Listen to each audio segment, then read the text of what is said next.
Worst she can say ultimately is fuck no.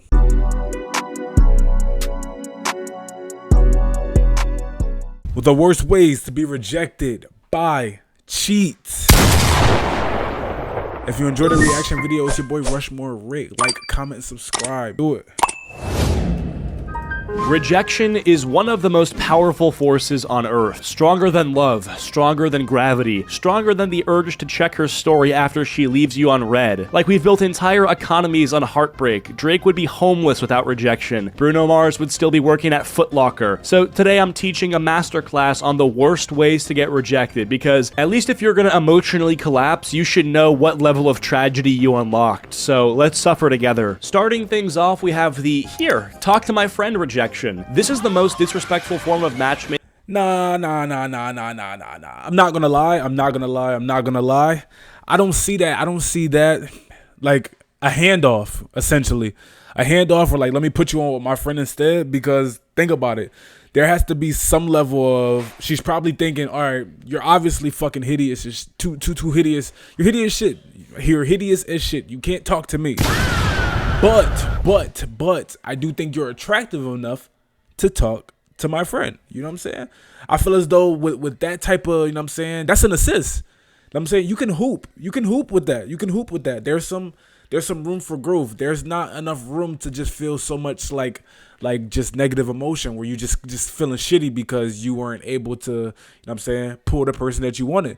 But if you go up and approach the person that you want and they say, you may not be the best person for me, you know what I'm saying, because like you're kind of chopped, but I don't think you're too chopped enough to talk to my friend. Now, depending on if that friend's like attractive or not, like if she try to put you on with an ugly ass person, it's like, damn, like damn, like genuinely, damn.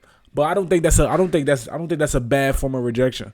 I think, you know what I'm saying, that's a misdirection into an assist. Making known to mankind. You walk up to the girl you like, your heart's pounding, your Riz meter is charged, and right as you start talking, she rotates you like a bottle of shampoo in a store display and goes, oh my god, you should talk to my friend, she would love you. Hello? I did not walk across this room, risking my entire reputation to be customer serviced into someone else. Like, she really looked at you and thought, nah, he's more of an acquaintance vibe. Imagine getting friend of a friend zoned. That's fucking brutal. And now her friend's just standing there like, hi, so what are your hobbies? Bro, I don't know. I came to bag her, not unlock a side quest with NPC 47. This is the romantic equivalent of, you're not my type, but maybe my friend who collects Funko Pops will like you. They treat you like you're a free sample at Costco. I mean, it's just emotional rerouting. It's not ideal at all, but it's definitely not as bad as some of the other ones we're gonna get into. See, and that's what I'm thinking. It's just like, the only way in this situation it could get worse is if you go to the person that you wanted. She says, nah, you're chopped. Nah, but I could put you on with my friend though. You go to the friend hits you with a fuck no. It's just like, it's like, that's the only way that I could see that potentially being like relatively bad. But other than that, it's just an assist, you know what I'm saying? Or a hockey assist. You ever, you know what I'm saying, you're playing fives with the boys, you know what I'm saying? You pass it to the wide open guy. He passes up the wide open three to pass it to somebody else, but they still hit the shot. You score in the end. As long as you score in the end, there's nothing wrong with that. Next up, we have the I didn't realize you were flirting rejection. This one's brutal because it sneaks up on you. You think you're being smooth, compliments, attention, effort, but they interpret everything you do as harmless friendliness. There's no awareness, no realization, no recognition that you're trying to be romantic. You're basically screaming, I like you, in Morse code, and they're reading it like a weather report. You unlock a strange purgatory where your intention is obvious to literally everyone except the person you like. But this can be 50-50, because I hate to break it to you, but there are some people, I don't even want to just say women, like a lot of it is women too, but there's just some subsection of people in the world that are just oblivious to what the fuck is going on in an environment. Like, they're like, genuinely, you got to explain it to them. Like, I'm here because I am attracted to you. I'm here because I'm potentially want to get to know you more. I'm interested. Now, the fact that you gotta literally break that down to them, that shows you that that shouldn't be a person that you should be pursuing. That like you're obviously they're not there mentally. If you can't read the room, I can't associate with you. Whether that's friend, whether that's relationship, anything. You know what I'm saying? But There is a subsection of people that who they just genuinely don't they don't know what the fuck is going on. They walking around and their mental storage is on 1 HP. Like, that just is what it is. Friends know, your friends know, people who overhear a single sentence know, but they think that you're just platonically supporting local women-owned businesses. Every time you lean in emotionally, they subconsciously put you deeper into the friend role, not out of cruelty, just out of obliviousness. You're trying to build a relationship and they think you're volunteering for a mentorship program. The rejection hits later, like way later, when you suddenly realize they've never once flirted back. They always steer the conversations into safe zones. They never catch a hint. They treat your acts of affection like random acts of customer service. There's no buildup of rejection, no dramatic moment, just a slow, creeping realization that the romance was only happening in your head. You weren't turned down, you were never even considered. You've got time, you've got your phone, so why not make some money? Free cash is the easiest way to earn real cash online. You try out apps, play games, or take quick surveys, and they pay you. The average user captions, and you can fast a relationship, and frosty while being the emotional equivalent of a parking ticket. They tell you they're not looking for a relationship, and for a moment you admire the maturity. You think, wow, that was respectful, clean, and considerate. Then 1 week later, they suddenly unlock a brand new personality update where they absolutely are looking for a relationship, just not with you. It becomes painfully obvious that the I don't date excuse wasn't about taking time to heal or be single. It was specifically a no dating you policy. Meanwhile, they're posting couple self, and that's why, right? If you, I think personally, if you approach somebody and it's purely off of attraction, it's purely off of romantic interest, it's purely you want to get to know that person deeper than a friend level, you shouldn't exchange any, like, if they just say no, if they don't want the things that you want, it's I don't see is there a point in being friends? Why do you want to be friends with somebody? Like, that wasn't the initial goal. If the initial goal was to be friends, then you would have came up to them and say, I'm not really well, you wouldn't say I'm not really attracted to you, but it's just like, you just look like somebody that I want to be friends with. You would look like somebody that I would love to interact with on a daily basis. Like, let's be friends. Let's be cordial. You know what I'm saying? Let's be yin and yang. But if you go up to them and they're just, they're not on the same wavelength as you in terms of what you want, because you want to date them, you want to get to know them, you obviously have some type of level of attraction towards them. If they don't want that, but they was like, I could still give you my IG though, we could be friends. Why? So just like a month later, because they're telling you, oh, I don't really want anything serious right now. I don't really want to date right now. I just got out of a fucking 3-year relationship.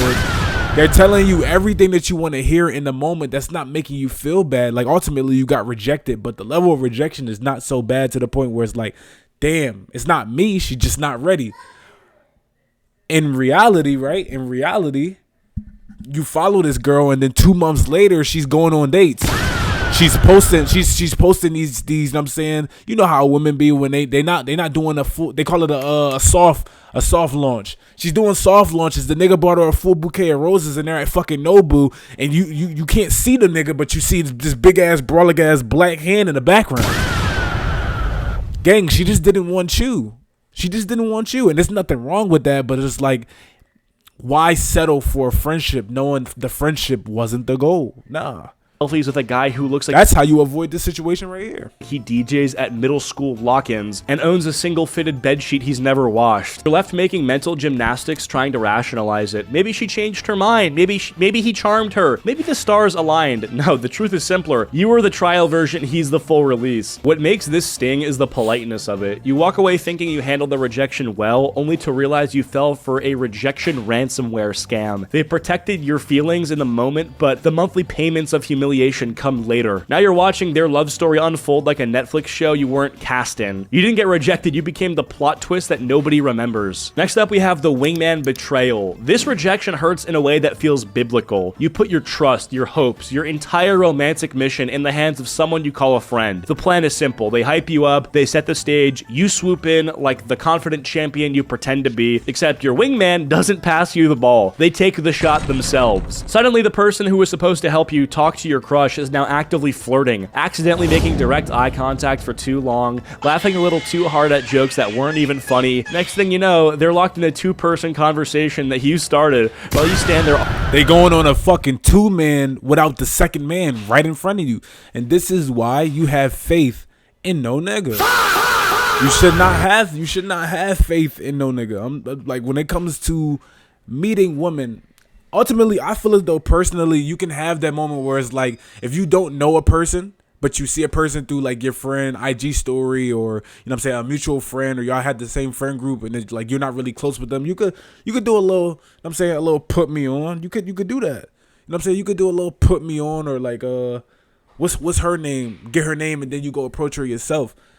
I think that's the best way to do it. But the whole talk me up, brother, talk me up to her so that like she get all these good ideas of me, so that by the time that she just gassed up on information of me, by the time that I just go up, it's just that much easier that I could just talk to her. I feel as though that's just like that's weak nigga activity.